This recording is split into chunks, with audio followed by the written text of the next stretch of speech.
A major Israeli oil firm was fined just $490,000 a decade after a major spill in the Israeli desert that contaminated its stream.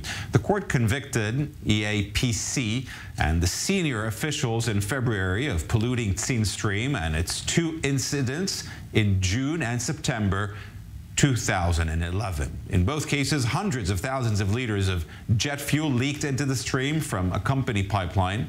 3 current and former executives of the Europe-Asia Pipeline Company were also penalized. The penalties will be paid to the Environmental Protection Ministry's Maintenance of Cleanliness Fund. For more on that, we're joined by Tammy Gannot Rosenstreich. She's a Deputy Director of Policy and Strategy at Adam Teva V'Din. Thank you very much for being with us today. Thank you. $490,000, 10 years after. It sounds weird to me, considering the fact that it's an oil company and not an owner of a small business. Are you surprised by the amount, especially as it's not the first time that we're seeing that same company pollute the desert?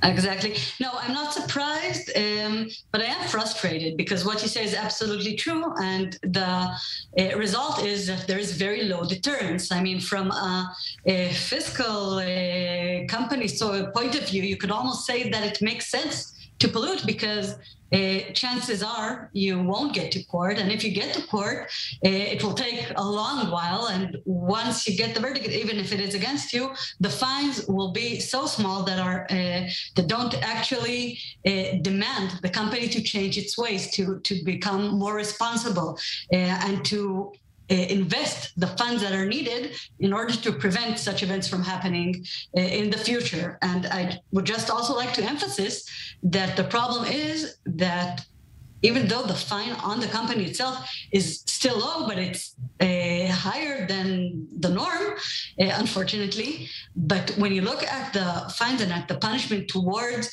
people in the managerial positions who could have made a difference, who could have changed, who carried the responsibility, there you can see the fines are really on the low side, and not to mention more severe punishments such as incarceration, etc. So tell us about the scale. Tell us about the scale of the disaster and the consequences of those of that leakage. And we're talking about 2 incidents in 2011 that the court was addressing, but the same company is responsible for 14 leakage disasters. 3 of them were severe, I understand. Right, and the recurrence is, again, it's not a surprise that this is recurring because there are no significant consequences. Environment comes, unfortunately, very cheap in Israel, and you can see it throughout various incidents of pollution.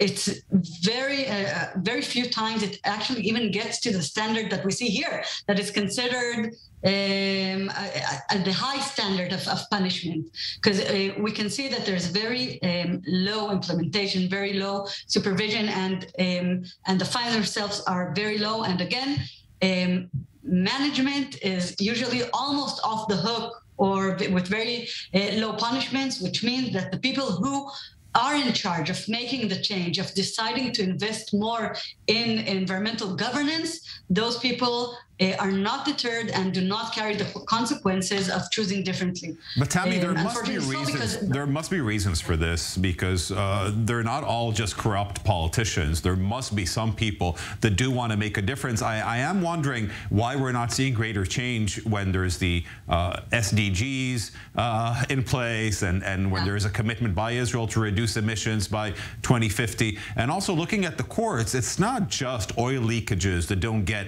penalties. We're talking about when you look at construction waste, for example, and then the disposing of that. There's hardly any fines in Israel. How do you explain it? Well, you're absolutely right, and it's a matter of cultural change that is happening, and you can see difference in rhetorics. Even when you read the verdict regarding this bill, you can see a difference in rhetoric that it doesn't yet translate to actual action.